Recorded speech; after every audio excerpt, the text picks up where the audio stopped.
Hoje nós iremos conversar um pouco sobre os bastidores da reunião mediúnica. E eles possuem basicamente 3 tipos de componentes lá dentro. O primeiro tipo de componente que a gente tem, evidentemente, são os médiuns, as pessoas que vão dar as comunicações. Então, tem os médios videntes, médios escreventes, médios falantes, tem médiuns intuitivos, tem médiuns audientes. Quem tiver algum tipo de mediunidade de efeitos físicos que tenha, vai para o grupo na condição de médium. E os médiuns costumam ser os mais numerosos dentre esses 3 grupos. Então, primeiro os médiuns, o segundo são os dialogadores. Quem são os dialogadores? São os que vão conversar com os espíritos. Ué, mas e o doutrinador? É o doutrinador que mudou de nome, porque a palavra doutrinador dá a ideia de uma imposição. Eu vou doutrinar você, então eu vou impor a minha ideia sobre você. Então, para não ter essa imagem dura de alguém que vai impor a sua verdade sobre o outro, o movimento espírita fez uma reconceituação e deixou de chamar aquele que dialoga com os espíritos de doutrinador para ser o dialogador. Então, você tem os médiuns, você tem os dialogadores, que são as pessoas que vão conversar com as entidades, e um terceiro dialogador é o que vai dialogar, vai orientar, é o que vai quando a entidade se manifestar, quem vai oferecer para ela alguma informação e vai tentar o atendimento desses espíritos. Terceiro grupo são os médiuns de sustentação. O que é isso? São os médiuns não ostensivos. E pode, não deve. Um grupo mediúnico é sempre bom ter não médiuns na reunião. Ué, mas a reunião é mediúnica, para que eu quero um não médium lá dentro? Para que ele, não sendo médium, consiga com mais tranquilidade dar um passe, atender, fazer um trabalho que ele não vai se influenciar com facilidade.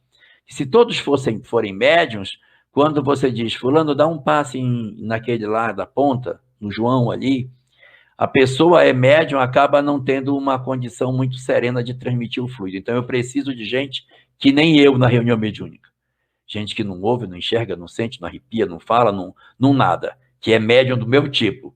Um médium porta. Aquele que não pressente coisa nenhuma, não tem nenhuma sensibilidade mediúnica. Os grupos são tão pequenos que o dirigente ele acaba se confundindo com a pessoa do dialogador. Geralmente, um dos dialogadores é o próprio dirigente do grupo, que é a pessoa que faz a coordenação geral dos trabalhos.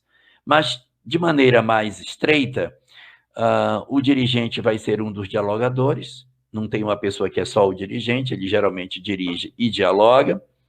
Temos os médiuns que vão dar passividade durante a reunião e temos os médiuns de sustentação, que são para as tarefas daqueles que têm os 2 pés no chão cravado. É quem dá passe, é quem pega uma coisa ou outra que precise, algum atendimento que o dirigente precisa, e diz, fulano, faça tal coisa para mim.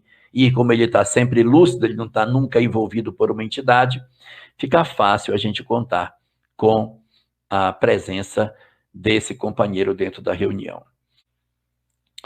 Uma vez colocadas todas essas coisas com relação à reunião mediúnica, é importante nós entendermos quais são as características daqueles que vão se comunicar através dos médiuns. E quando eu li a primeira vez Diálogo com as Sombras, eu achei que estava errado, porque ele dividiu os espíritos que se manifestam em 2 grupos. Ou são os espíritos benfeitores, ou são sofredores. Eu disse, está errado. Porque eu tenho os mentores, tá certo? Os benfeitores, eu tenho os sofredores, é verdade, mas eu tenho outros que não estão sofrendo. Eles vêm com ódio, eles vão brigando, vêm querendo negociar, esse pessoal não é sofredor. E depois que eu fui lendo o Diálogo com as Sombras, eu percebi que no fundo, também são sofredores.